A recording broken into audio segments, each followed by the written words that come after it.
마포구청이 결국 김어준 씨에게 과태료 부과를 안 하기로 결론을 내렸다고 합니다. 자, 서울시는 이거 위반이다라고 판단을 한 것으로 전해지는데 서울시는 위반이라는데 마포구청은 왜 과태료를 부과하지 않기로 한 걸까요? 두 번째, 브래드 피트가 가정폭력했다라고 안젤리나 졸리가 증거를 제출했다라고 합니다. 두 사람 사이에 무슨 일이 있었던 걸까요? 살펴보겠습니다. 자, 먼저 코로나19와 관련된 이야기잖아요. 이 신문 기사를 저희들은 주목했습니다.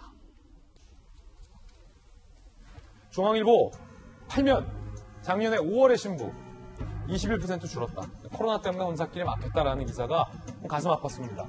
다양한 신부들이 있지만 그중에서도 우리가 굳이 5월의 신부라는 것을 뽑은 이유는 5월이 결혼하기 참 좋은 계절이다. 코로나 때문인데 자, 김어준 씨가 5인 금지를 했다, 위반을 했다라는 논란에 휩싸였고 서울시가 위반 맞다라는 유권 해석까지 내린 것으로 전해지고 있는데 결국 마포구청이 과태료 부과를 안 했다. 자, 이거 어떻게 된 일인지 살펴보겠습니다. 지난 1월 19일 사진이 알려졌죠?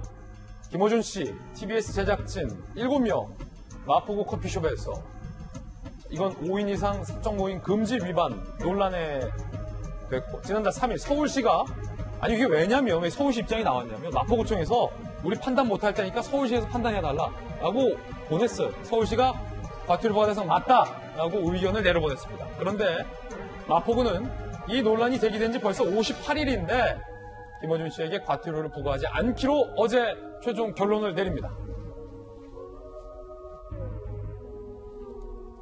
마포구 방송 제작을 위한 활동으로 예외에 해당한다는 법률 자문을 우리가 받았다라고 이유를 밝힙니다. 하지만 서울시 관계자는 동아일보 보도에 따르면 아니 뭐 커피숍에서 촬영했어요? 커피숍에서 생방송했어요? 회의실에서 하면 되잖아요. 꼭 필요한 활동으로 보기 어렵다. 상위 기관으로 볼 수 있는 지자체인 서울특별시는 이거 과태료 내야 한다라는 입장이죠. 그 하위의 기초단체인 마포구청은 김어준 씨에게 과태료를 부과하지 않겠다라고 결론을 내렸습니다.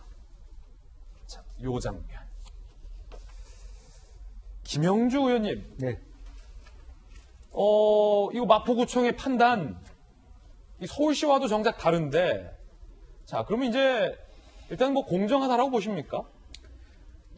그 서울시가 굳이 그렇게 이제 그 위반이라는 말하자면 명시를 했다면 그걸 좀 받아들일 필요가 있다라고 생각이 듭니다. 마포구청이? 예.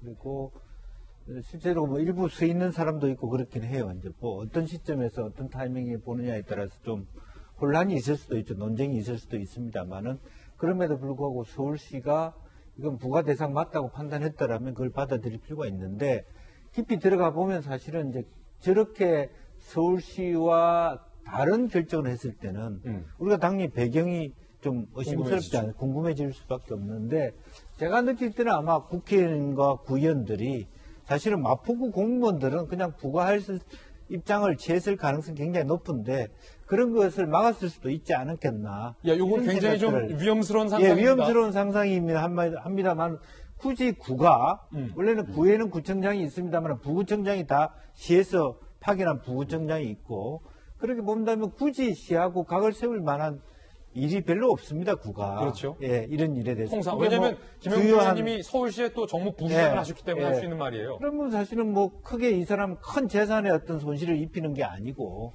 과태료가 한 10만 원인가? 10만 원 정도라면 사실은 대체로 보면 그 시의 결정에 따라가기 마련입니다. 그러면 그럼에도 불구하고 예상과 다르게 마포구가 예외 조항을 들어서 뺐다라고 하는 것은 사실은 또 그런 데 대한 우리가 의심을 살 수밖에 없기 때문에 조금 더 구의 입장이 좀 더 명쾌하게 밝혀질 필요가 있겠다는 생각입니다. 사실은 과태료 10만 원. 뭐 장경태, 이준석, 여야 두 분도 과태료 내겠다라고 한 부분인데 자, 야당에서는 이 문제 굉장히 좀 예민하게 보고 있잖아요. 왜 마포구는 네. 김어준 씨에게 10만 원을 물리지 않을까? 잘 납득이 안 가죠. 그 변명의 해명을 보면은 방송 제작 위한 활동으로 예외에 해당된다 뭐 이렇게 얘기가 나오는데 한때 한 영화에서 나왔던 유명한 대사 중에 비겁한 변명입니다라고 하는 대사가 저는 문득 떠오릅니다. 야당 의견? 예, 사실은 TBS 방송국이 마포구 상암동에 있는데 저도 방송 때문에 TBS를 몇 번 가본 적이 있습니다. 굉장히 잘 해놨어요. 그 안에서 커피도 먹을 수 있고, 지금 우리가 보고 있는 저 장면은 커피숍, 저도 저렇게 자주 가는 커피숍인데, 굳이 저게 유명 브랜드 커피숍이 아니더라도 방송 제작을 위한 활동으로 TBS 안에 커피도 마시면서 딱 저 정도로 회의할 수 있는 공간들이 얼마든지 있습니다. 근데 여기에 와서 굳이 저 커피숍에서도 과거에 있는데 김어준 씨가 자주 오는 커피숍인 것 같더라고요. 한번 지나가면서 본 적도 있었던 기억들이 이제 문득 떠오르는데, 저기서 저렇게 얘기하고 있는 것이 일반적으로 방송을 위한 논의를 했겠죠. 하지만 그런 방식으로 이야기하기 시작한다면 빵 한 조각, 닭 한 마리에 해당되는 변명, 해명들을 가지지 않은 시민들은 아무도 없을 겁니다. 굉장히 중요한 일에 대한 논의를 하기 위해서 모두가 저마다 해명이 있을 건데, 여기에 대해서 예외 조항을 적용하기 시작한다면 대한민국 국민 중에 누가 방역 지침을 믿고 따르겠는가, 이런 측면에서 왜 마포구청이 구태여 저처럼 오해를 낳을 법한 행동들을 하게 됐는지 이해할 수가 없는 대목입니다. 예, 이유를 모르겠다는 말씀. 그런가 하면 공무원들이 테이블 쪼개기로 식사를 한 장면도 채널A가 포착했습니다.